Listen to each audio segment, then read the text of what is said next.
It's a global problem, and in some places, it's only getting worse. According to the Wilson Center, 137 women and girls are killed by a family member or an intimate partner every single day.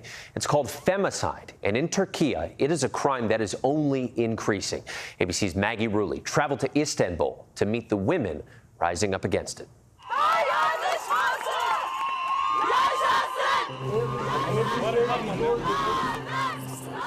They're holding us back. They're scared of us.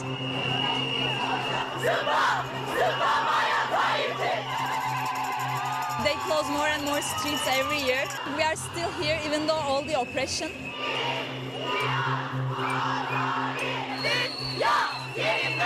Women blocked by police, yet determined to be at this year's Women's March in Istanbul. We've been walking in circles, but every entrance is barricaded. We just got rejected from this one. They're not even letting press through right now. This march has been banned for the past 4 years. Police say it's because protests can only be held in designated places. You can hear thousands of women protesting right now. They are all defying a ban set by the Turkish police. Every single one of them is risking arrest to be here right now to fight for women's rights. Irene tells us she got here 6 hours ago and has been waiting inside a coffee shop to avoid the barricades. Well, women's rights are basically non-existent in Turkey right now. And within the past 10, 15 years, femicide rates have been rising, and we've been in a very bad situation as a country. While women are facing off with police here, just a few minutes away, they're getting flowers. All day long, we've been seeing women walk around with flowers, and a kind stranger here even handed me one. It's a beautiful celebration of women, but activists say what they really want to see is these flowers turn into laws that actually protect women.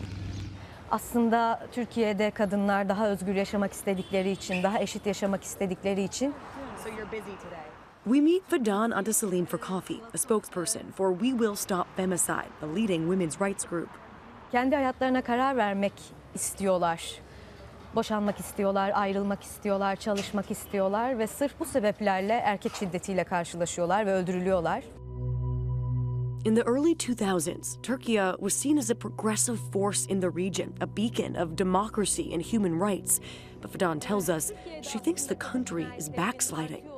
Çünkü burada esas olarak hükümetin, siyasi iktidarın toplumun bir ilerleyişinin tam karşısında geriye döndürmeye çalıştığı adımlarla karşılaşıyoruz. Ama başaramayacak. Çünkü bu topraklarda köklü bir eşitlikçi feminist mücadele var. Köklü bir kadın mücadelesi var.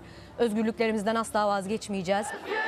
And rates of femicide, the deliberate killing of a woman, have been increasing. According to We Will Stop Femicide, between 2014 and 2024, 3,850 women were killed, the vast majority of them by intimate partners. And in new numbers released just this month, this past year, 338 women were murdered by men in Turkey, while 248 women were found dead under suspicious circumstances. The only year in which femicides decreased was 2011, the year the Istanbul Convention was signed. That's a legally binding international agreement combating violence against women. Turkey was the first country to sign the convention in 2011, but then in 2021, they became the first and only country to withdraw. 2011 yılından sonraki yıllara bakacak olursanız, tam tersine kadın haklarıyla ilgili daha ileriye doğru değil, siyasi iktidar eliyle daha geriye doğru gittiğimiz durumlarla karşılaşıyoruz. I understand that Islamist and conservative critics say that the Istanbul Convention went against traditional family values. What do you think they mean when they say traditional family values? Kadın hakları karşıtları aynı argümanları ileri sürüyorlar.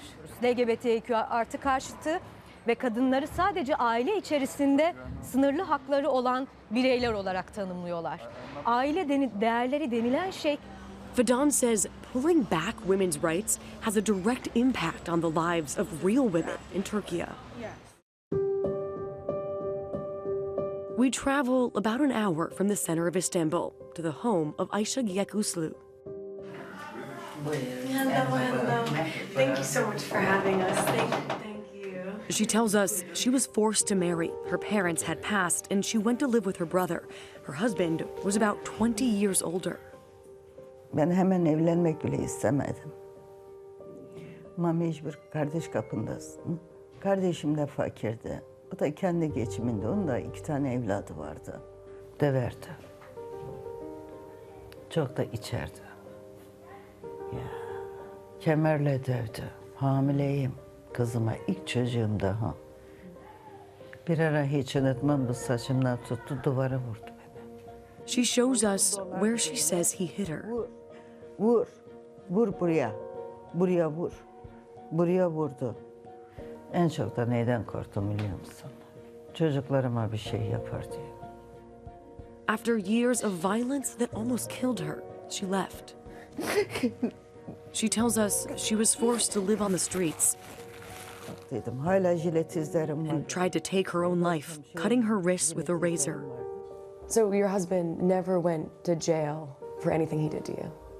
Karakola alırlardı. Yarım saat sonra geri bırakırlardı. Kurtulamazdım ki dayaktan. Geri gelirdi. Beni bulurdu. Finally, she took her husband to court to get a divorce, but there he slashed the throat of a witness, killing him, a crime he was finally imprisoned for. He died before finishing his term. Ölünün arkasından konuşulmaz ama vefat edince biraz rahatladım. Kadına karşı şiddet bir insanlık suçudur. Amidst rising rates of femicide, the Turkish Ministry of Family and Social Services released a public statement on social media. Sorumlusu, uygulayıcısı kim olursa olsun en ağır cezayı hak eder. Sen benimle dalga mı geçiyorsun? And they've also published a series of videos about violence against women. Şansın meşru değildir. Kadına şiddet uygulayan bahanesi ya da... We reached out to the Turkish government to ask what other steps they're taking to tackle gender-based violence. They have not responded to our inquiry. Activists say that instead of videos, they need real laws. And women in Istanbul refuse to let Aisha's story and the stories of thousands of other women like her be forgotten. In Turkey, we are constantly losing our rights here. And as women, it's important for us to all stay together. As night approaches, the crowds at the march only grow. Hundreds of women refusing to be silenced. That's Maggie Rulli with that powerful reporting. Maggie, thank you. Hi, everyone. George Stephanopoulos here. Thanks for checking out the ABC News YouTube channel. If you'd like to get more videos, show highlights, and watch live event coverage, click on the right over here to subscribe to our channel. And don't forget to download the ABC News app for breaking news alerts. Thanks for watching.